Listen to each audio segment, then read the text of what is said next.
Y es que una de las cosas que más preocupa a un emprendedor cuando decide crecer y sobre todo cuando decide salir a buscar financiación o inversores es cómo valorar su empresa.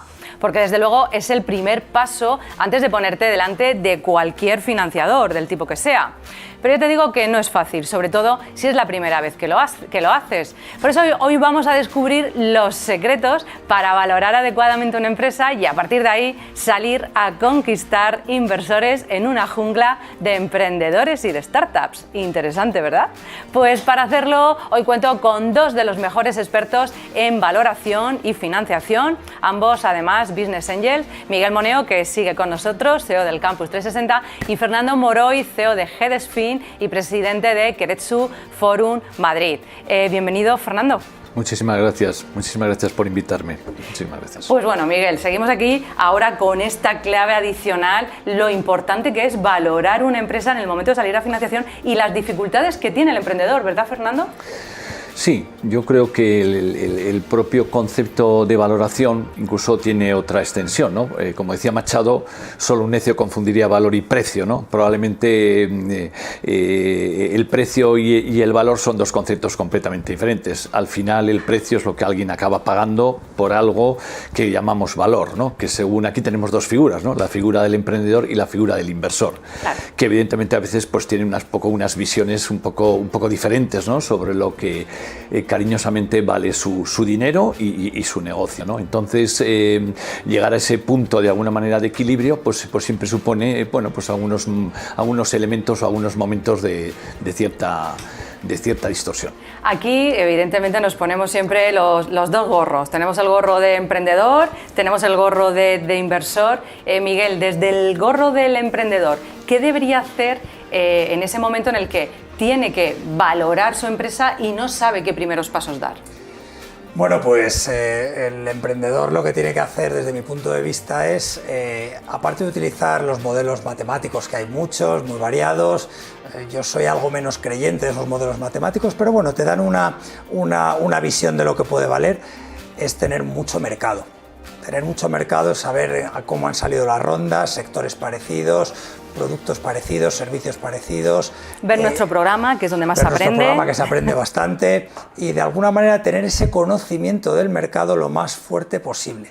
Porque al final tú puedes tener una valoración teórica o basada en elementos matemáticos o estadísticos o lo que tú quieras, pero la sensación de lo que se cuece en el mercado es distinto, ¿no? Lo ha explicado antes muy bien Fernando, ¿no? Valor y precio es distinto y toda la vida se ha dicho en bolsa también. Una cosa es el precio que estás pagando por unas acciones ahora y otra cosa es el valor que piensas que van a tener.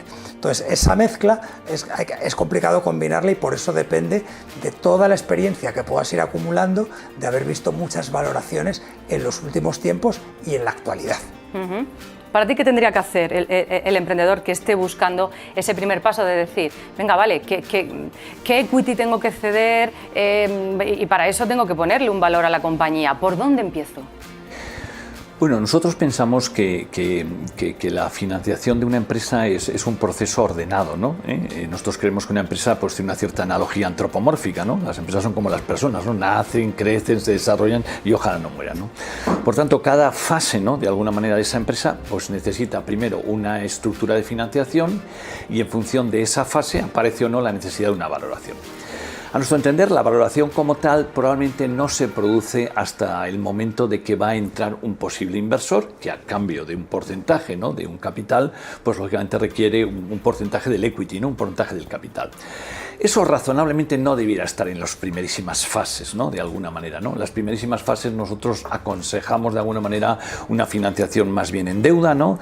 Con instrumentos de deuda no dilutivos, con instrumentos que no requieren valoración, que siempre es un elemento de cierto conflicto, de cierto, digamos, elemento, ¿no? Por tanto, la valoración nosotros pensamos que primero va a aparecer temporalmente, pues a lo mejor coincidiendo con la entrada de un inversor, en el que razonablemente ya esa startup que ha evolucionado, pensemos bien, ya tiene unas métricas y tiene por tanto unos parámetros, ¿no?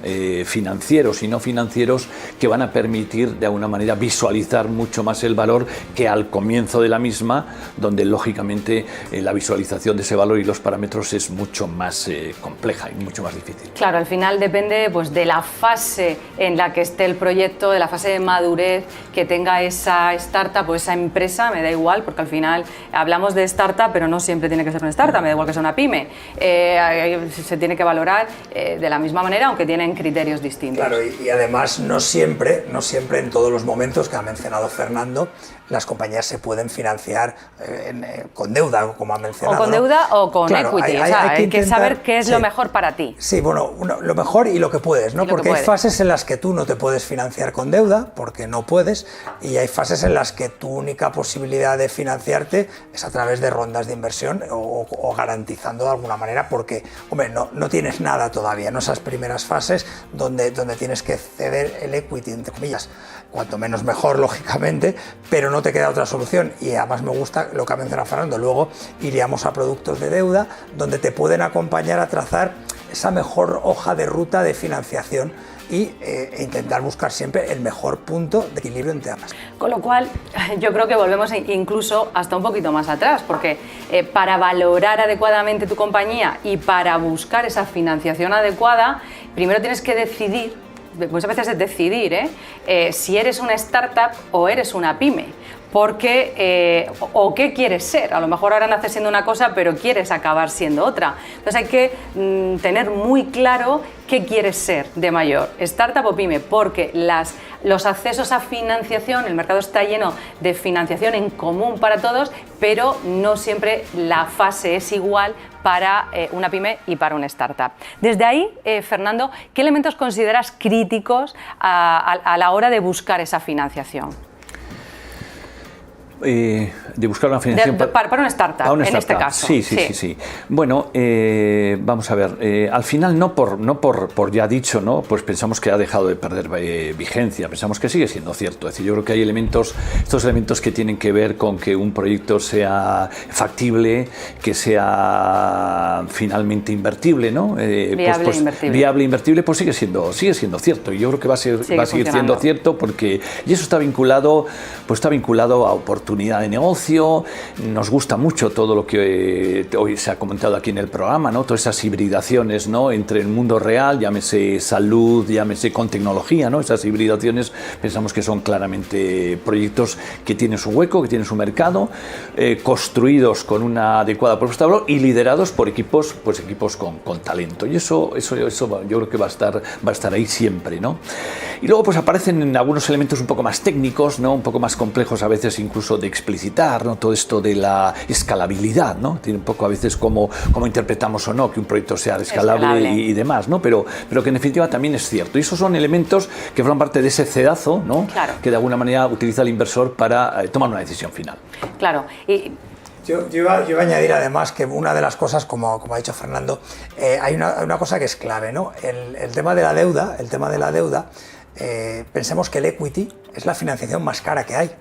En especial el equity en las primeras fases, que no te queda otro remedio. Claro, esa es la fase de decidir, equity o deuda. Claro, por eso es tan importante trazar esa hoja de ruta, ¿no? Lo estaba mencionando Luis antes cuando estaba explicando su proyecto. Yo reconozco que soy siempre más de intentar decir, bueno, es cierto que muchas veces necesitas equity para crecer más rápidamente, pero yo soy un fan de la deuda, realmente. ¿Por qué? Porque es más barata. Y en España además en España y en Europa tenemos una serie de financiaciones públicas a las que podemos tener acceso, fondos públicos, fondos europeos. Quiero decir, al final tienes que combinarlo todo para que esa expectativa de valor que hoy es 100 o 100% de unidades, que tú piensas que es 800% dentro de X años, puedas capitalizarla lo mejor posible cediendo el menos equity y apalancándote con la deuda. Evidentemente con tu plan financiero, sabiendo que no puedes descuidar la caja. Sí, sin duda, pero también tienes que ir buscando deuda a ser posible a más largo plazo, Eso apoyándote es. en las financiaciones públicas. Eso es, pero es que esa financiación pública es a mucho más largo plazo y, ojo, no te puedes confiar a las financiaciones públicas porque llegan. Cuando llegan, sí es cierto que desde aquí lo decimos mucho y lo defendemos mucho, el año pasado se quedaron 12.000 millones de fondos europeos sin utilizar, es una auténtica locura y una vergüenza que no puede seguir pasando, pero no podemos quedar supeditados a una financiación pública porque llega cuando quiere, ¿no? Entonces, mientras tanto, ¿qué hacemos? Ese mapa de financiación, esa combinación de financiación privada con financiación pública, ¿no, Fernando? Sí, vamos a ver. Nosotros pensamos que la financiación de emprendimiento en realidad son dos conceptos diferentes, y que la financiación deriva de tu plan de inversiones, ¿no? Es decir, uno comienza diciendo ¿qué necesito yo para arrancar mi negocio, ¿no? Y en esto, si uno no es rico, que entiendo que, en fin, que no lo somos, ¿no? Y demás, pues hay que ser muy exigentes, ¿no? Y muy críticos. O sea, ¿realmente necesito alquilar una oficina? ¿Para qué, no? Si a lo mejor tienes, ¿necesito realmente tener la propiedad de una furgoneta? ¿Para qué? Decir, vamos a ver. Por lo tanto, de alguna manera, primero determinas el plan de inversiones. Y una vez que has determinado el plan de inversiones, es la que condiciona el plan de financiación. Y luego yo creo que también, y se ha dicho aquí un poco por el invitado anterior, ¿no?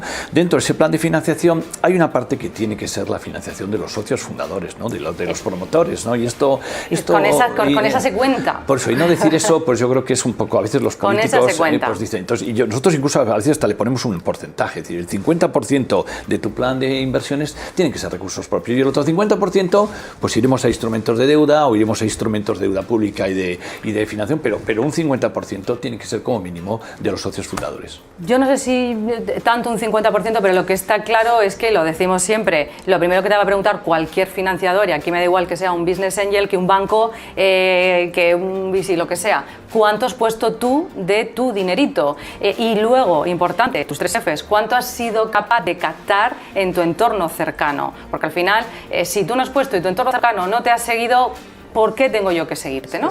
Eso es clave, ¿no? Yo creo que como inversor, como business angel, pienso así, porque es muy complicado que yo te invierta a ti si tú no has sido capaz de poner de tu dinero, ni siquiera tus más allegados, familiares o amigos han puesto nada en el proyecto. Entonces, es complicado. Tú me lo estás pidiendo que lo ponga yo. Tengo que hacer un acto de fe muy grande. Necesito que lo hayas puesto tú, no sé si es un 50%, como dice Fernando, pero yo necesito que tengan que poner algo, porque es poco creíble, es poco creíble. Bueno, pues nos quedamos ya casi sin tiempo. Un consejo muy rápido, el último consejo de negocios de carne y hueso de hoy. Fernando, para un emprendedor que se esté planteando, venga, tengo que salir a financiación, tengo que poner una valoración a mi empresa, a mi compañía, ¿por dónde empiezo? Un consejo de cada uno para irnos.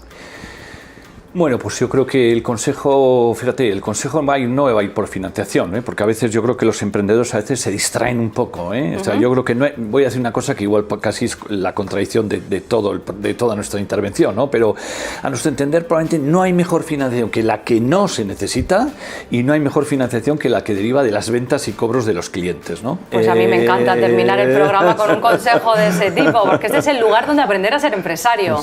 Así es que ese es un súper consejo empresarial clave. Yo voy a dar otro consejo de distinto perfil, aunque estoy de acuerdo con el de Fernando. Yo lo que diría es que cuando un emprendedor quiere poner a esa valoración y tiene que hacerlo, que buscar expertos. Porque al final, si tú estás montando tu empresa, tú estás trazando tu producto tecnológico, tus proveedores, tus clientes, si ahora te pierdes y te distraes con la financiación, lo que estás es descuidando el núcleo de tu empresa. Entonces busca expertos, gente que te acompañe, gente que haya pasado por ahí, porque es lo más barato que te puede pasar. No hay peor cosa para una empresa que se tire 6 meses para intentar cerrar una ronda, la cierre mal, cambie el precio, los inversores se cansen, eso es dinero y tiempo perdido. Busca expertos desde el principio. Sin duda, estas son las claves definitivas, zapatero a tus zapatos, como dice Miguel, o te dedicas a sacar tu negocio adelante o te dedicas a buscar financiación, son cosas de tal especialización y tal esfuerzo y conocimiento que o haces una bien o haces la otra. Pero bueno, y si no, que nos sigan aquí en Negocios de Carne y Hueso, que le vamos a dar muchas más claves cada día. Muchísimas gracias, Fernando Moroy, Miguel Moneo. Hasta aquí nuestro Negocios de Carne y Hueso de hoy. Espero que lo hayas disfrutado un montón y te hayamos dado un montón de ideas para tu negocio, tu empresa o tu startup. Te espero en nuestro siguiente programa con más historias de emprendedores y empresarios de carne y hueso, aquí en Negocios Televisión. No nos faltes.